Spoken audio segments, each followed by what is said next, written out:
Dear Kay, do you remember the way Gregory used to laugh when he thought he was alone? Like something funny was happening, but only he could see it.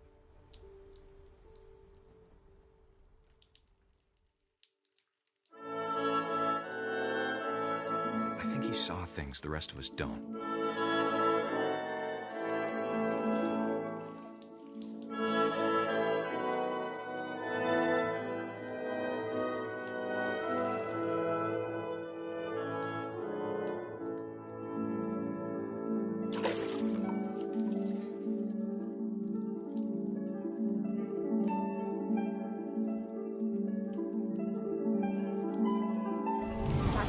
Gregory, it's time to... Hold on, sweetie. Hello?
I know how silly it sounds.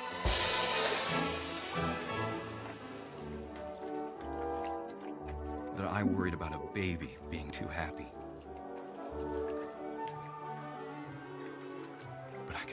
slipping away. Sorry about that, Gregory. I know you did everything you could. Maybe if I hadn't called that night. Damn it. Hold on, I don't want Gregory to hear this.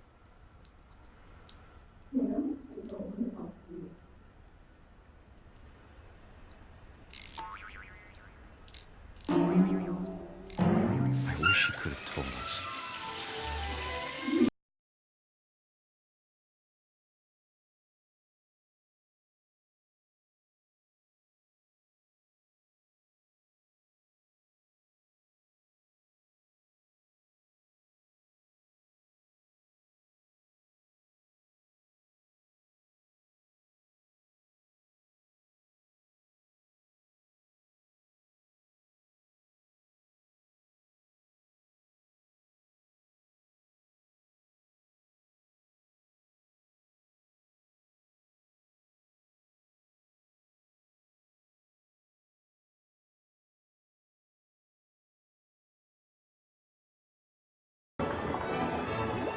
I'm sure he's happy. And he'd want you to be happy too. Good luck, Kay. Love, Sam.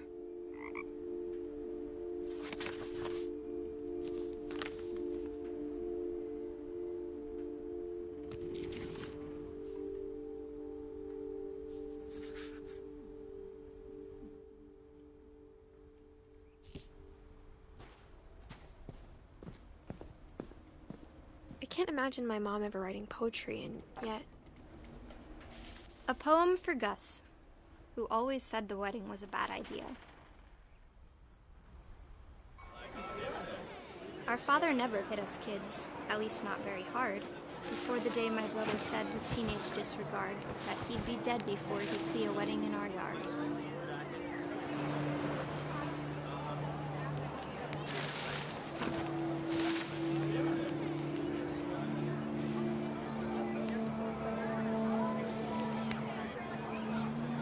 Father made him come, of course, but Gus stood far apart, just flew his kite and bottled up the storm inside his heart.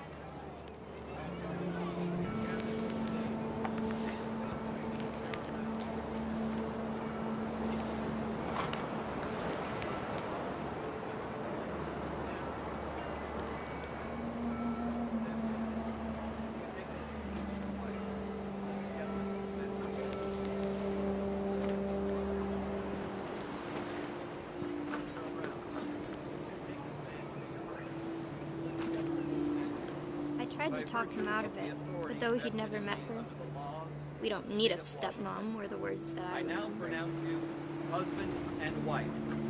You may kiss the bride.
When the time for photos came, Dad ordered him to come here.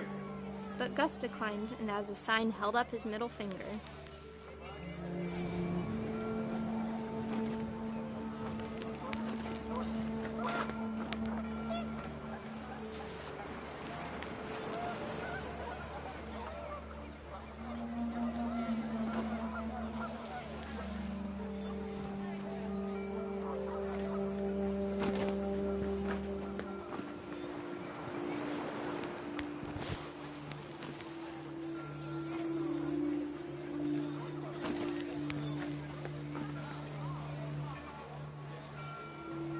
wind picked up, and panicked geese appeared and quickly went.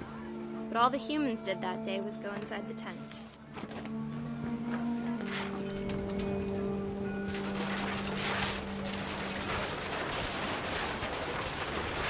The rain came down in buckets then, but no one seemed afraid that nature might destroy the tent our dad had crudely made. The thunder sounded much too close and full of angry power. But all my father said to this was, "Make the music louder."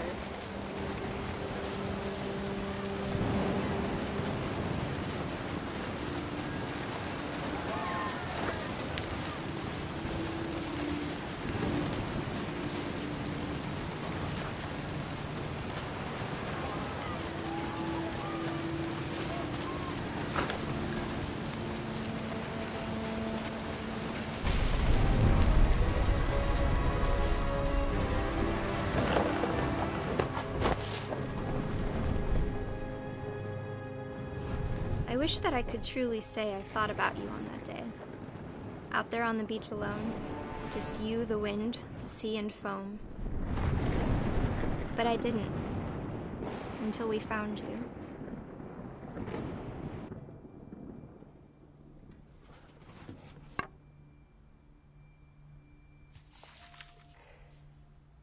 She never talked about him, but Mom told me once if I was a boy, they were going to name me Gus.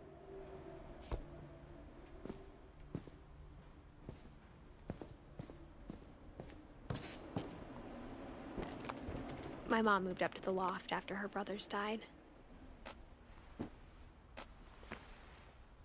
At the time, it was as far away as she could get.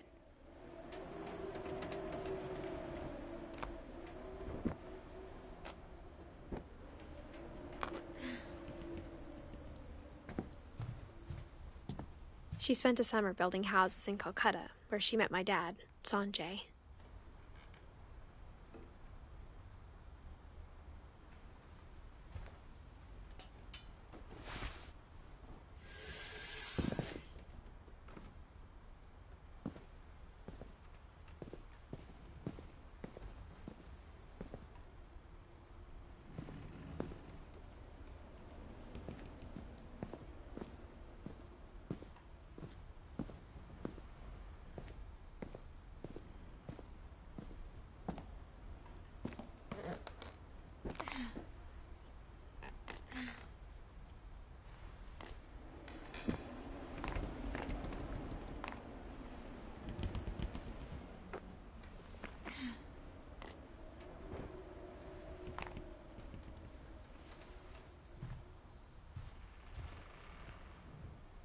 My mom moved to India a week after graduation and got a job teaching English.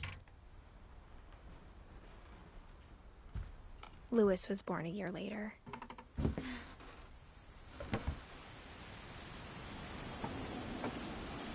When my dad died, I don't think Mom knew where else to go. I'm sure Edie was happy to have her back. The house had to get a little bigger, but Edie was used to that.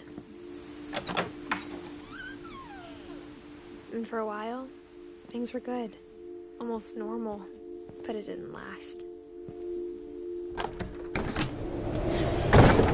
The beginning of the end was Milton's 10th birthday, when Edie gave him a castle.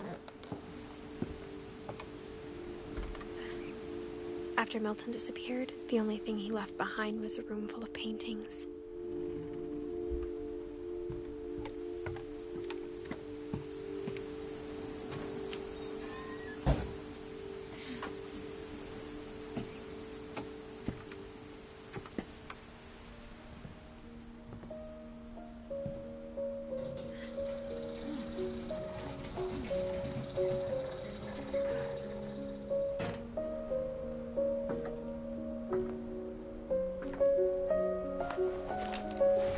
Milton Finch in The Magic Paintbrush.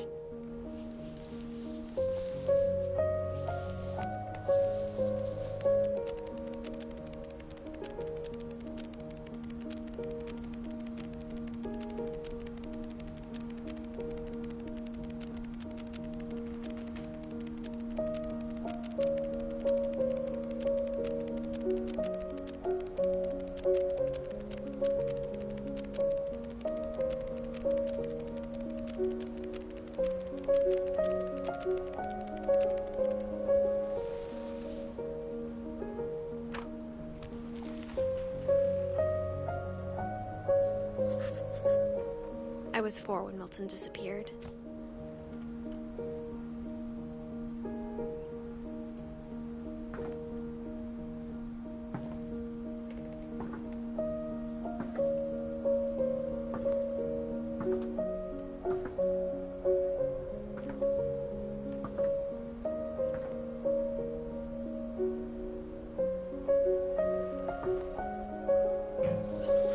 Mom spent months searching for my brother. Then she sealed the doors.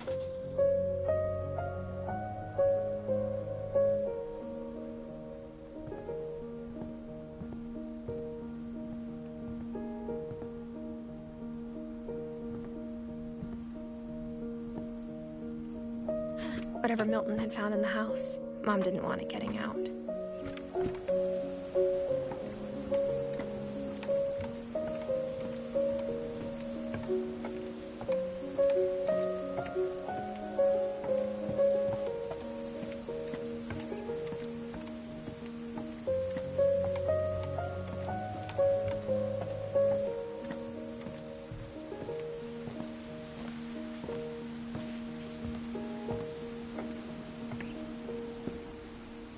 Mom definitely blamed Edie, but I think Louis blamed himself. After he graduated, he just spent more and more time in his room, until Mom got him a job at the cannery.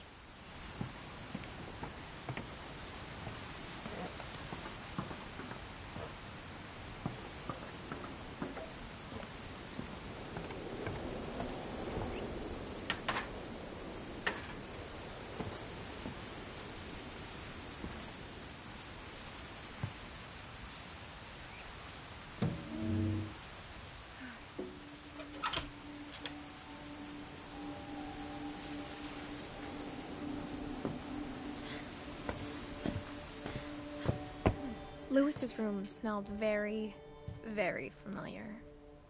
That part of him lived on.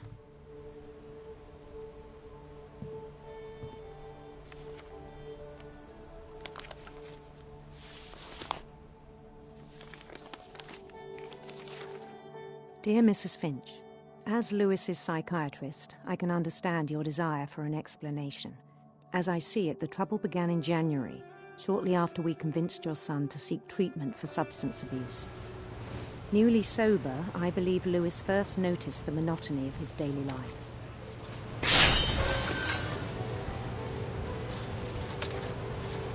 He kept working at the cannery, but he withdrew part of himself. In our sessions, I saw the same behavior. His mind began to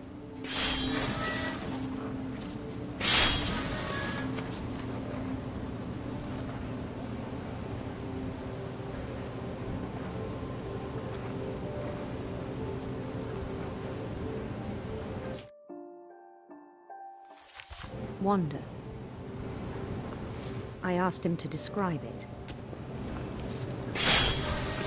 He said he started small, imagining a labyrinth. He'd feel his way about. Then something moved. Bats. And toads.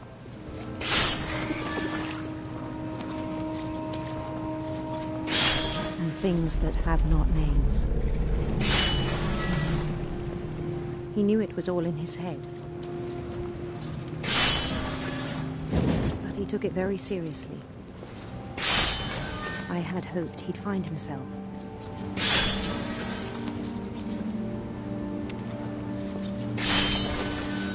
But he found something more.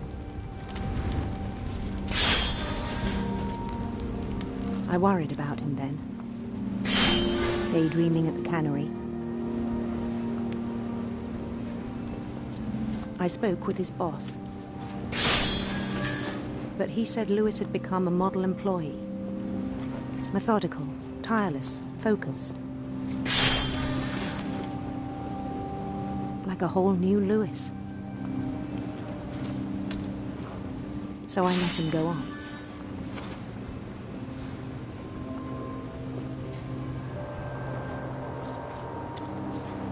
even encouraged him.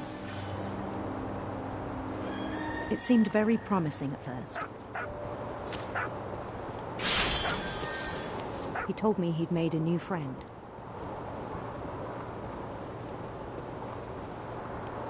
On the edge of a city he named Lewis Utopia. He built the city up slowly, brick by brick. Then he made musicians.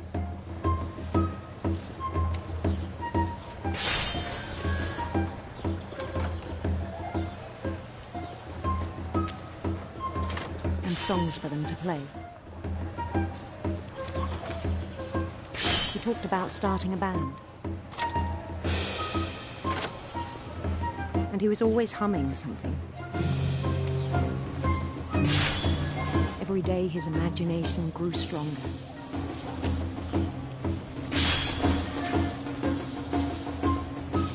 He no longer spoke at the cannery. But his chopping was as reliable as ever. Then one day it struck him that all the cheering crowds, even the stones under his feet, were all in his imagination. So he could do whatever he wished.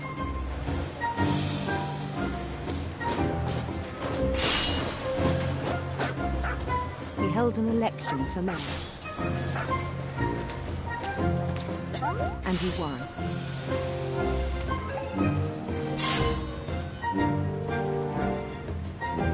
They begged him to stay, but his mind was already wandering.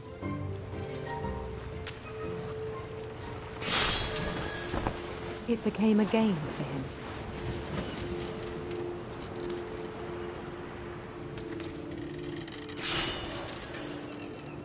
He'd conquer a city, then immediately push on. New Louisville.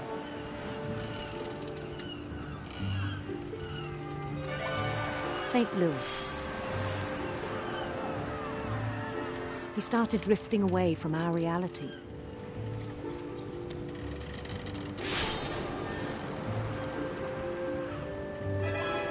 Minneapolis, until one day he forgot to go home from the cannery.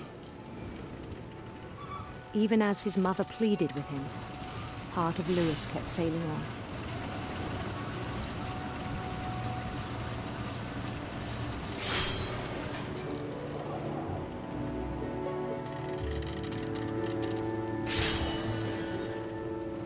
In Louisburg, he heard rumors of a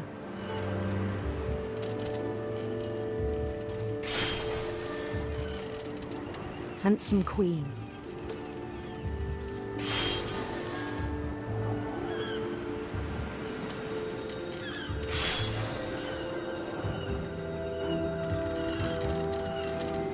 The queen was on her own quest for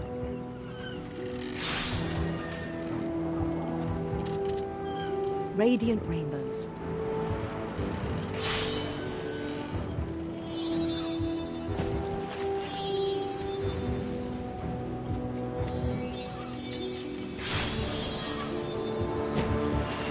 He followed the sound of her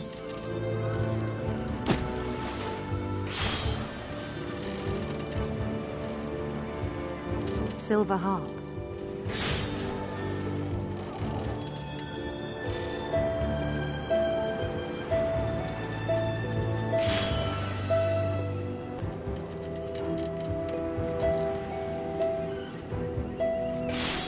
His chase led him to a golden palace east of the sun and west of the moon. Even then, his logic remained sound.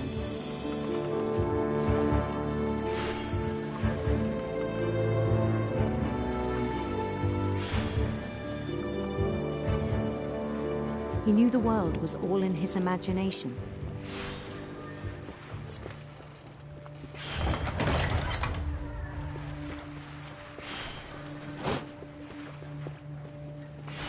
But he was so proud of having created it. In his own eyes, he'd become something greater than a king.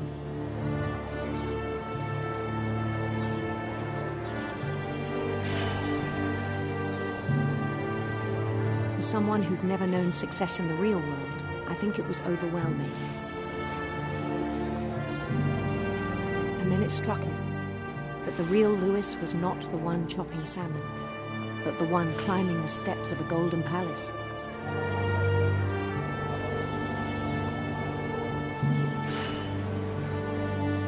My imagination is as real as my body, he told me. It was hard to argue with him.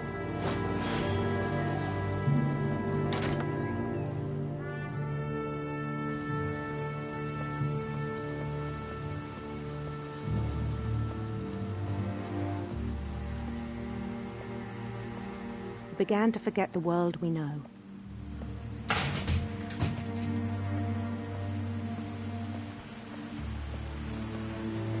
I think it pained him to remember Lewis, the cannery worker.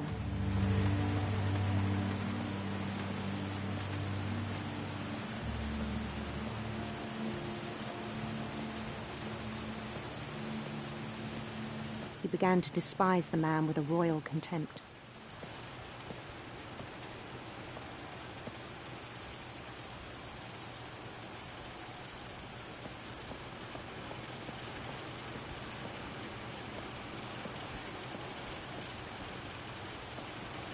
I still thought I could save him. Even after he said he was being crowned king over all the lands of wonder. The palace would be packed with his companions.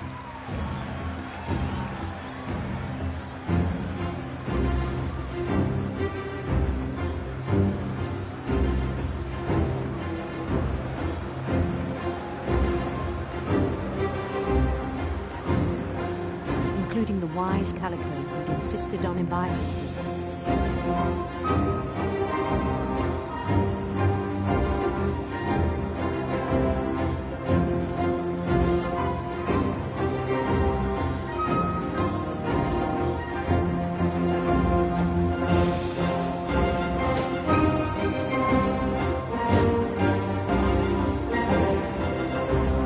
His queen waited, holding his crown.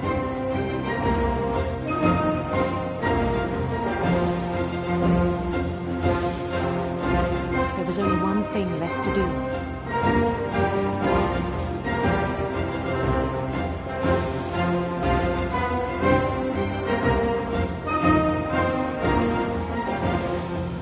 Bend down his head.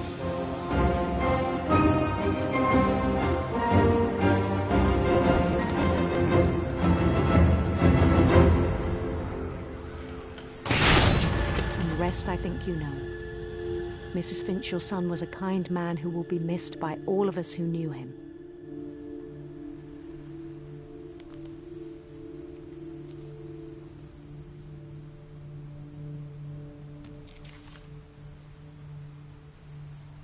My brother was really cool. I wish you could have met him.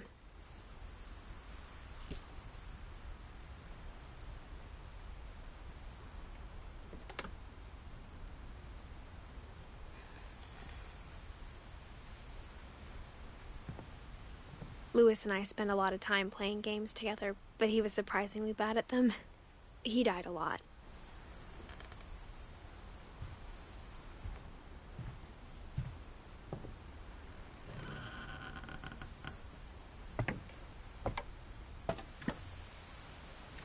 On the way back from Lewis's funeral, my mom told me to start packing.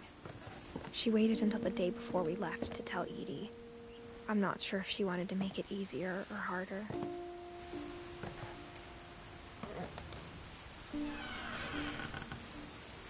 I wish we'd stayed.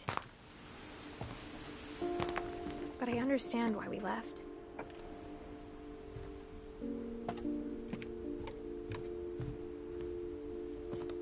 My mom ended up leaving everything behind.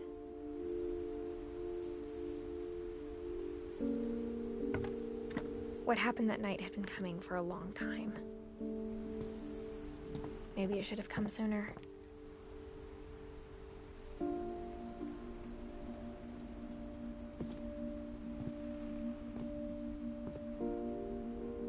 But it had to end one way or another. All that's left now is to tell you about that last night.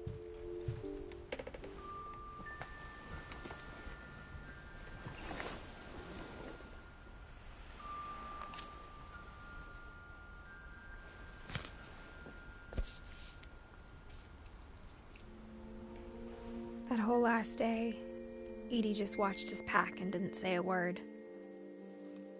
Until supper, when she raised her glass and said, "To our final night together, and all our final nights apart." Grandma, you know what I said about alcohol. Some of your medications are very Edith, specific. I left a present for you in the hallway. Why don't you go open it? The grown-ups have to argue now. I'm sorry, you're right. We're all leaving tomorrow. Let's just enjoy our last... I'm not leaving. Edith, you're excused.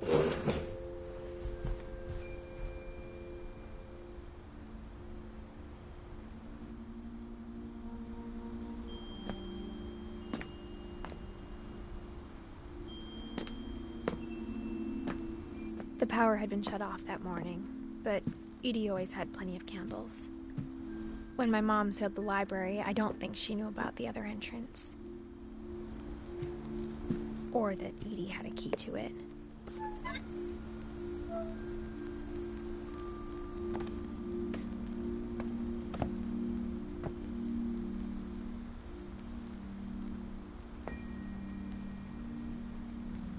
That thing you're afraid of isn't going to end when you leave the house. Edith has a right to know these stories. My children are dead because of your stories. I think it's best if Edith and I leave tonight. We'll have the nursing home send a van for you in the morning. Okay? Dear Edith, there's so many stories I wish I could tell you, but there's only time for one. This is about what happened on the night you were born. That night, the tide went way, way out. It was the first and last time I ever saw the old house aground. There'd been an earthquake out in the middle of the ocean. They called it the lowest tide in 1,000 years. God, it smelled awful. You know, I've seen that house every day of my life. But I never thought I'd go back to it. When the fog rolled in, I lost my way.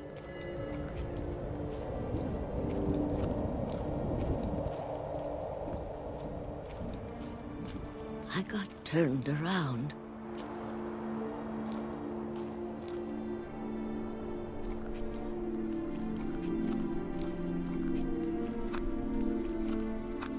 I started seeing things.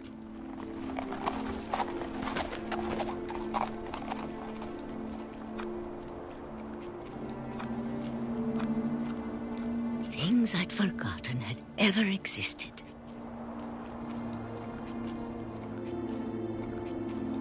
But when I saw them, they felt like old friends. That night, a lot of things came back to me. Or maybe I came back to them.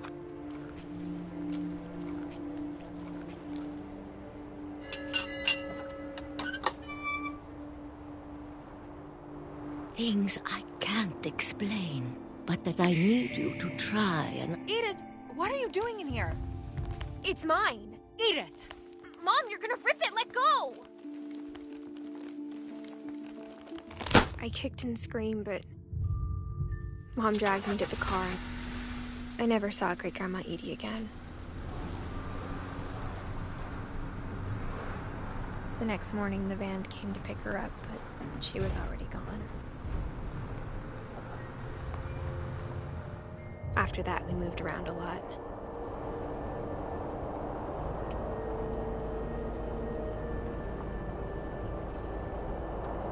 We both tried to make the best of it.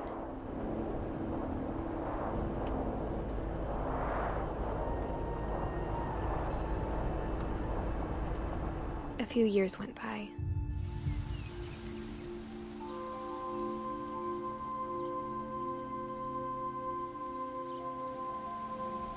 My mom didn't like to talk about it. But she started getting sick a lot. The rest happened pretty quickly. She got better for a while,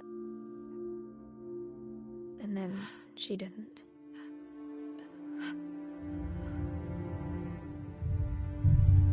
And then I was alone.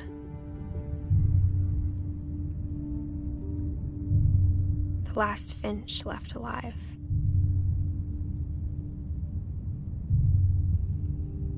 Until I found out about you.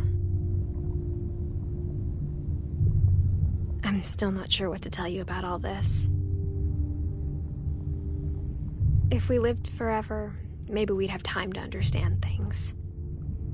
But as it is, I think the best we can do is try to open our eyes. And appreciate how strange and brief all of this is. This journal was supposed to be for you.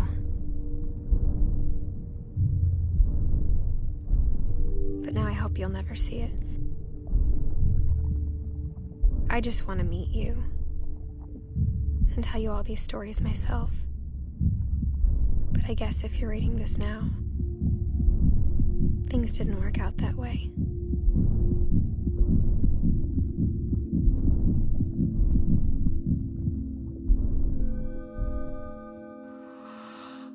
This is where your story begins. I'm sorry I won't be there to see it. It's a lot to ask, but I don't want you to be sad that I'm gone. I want you to be amazed that any of us ever had a chance to be here at all. Good luck.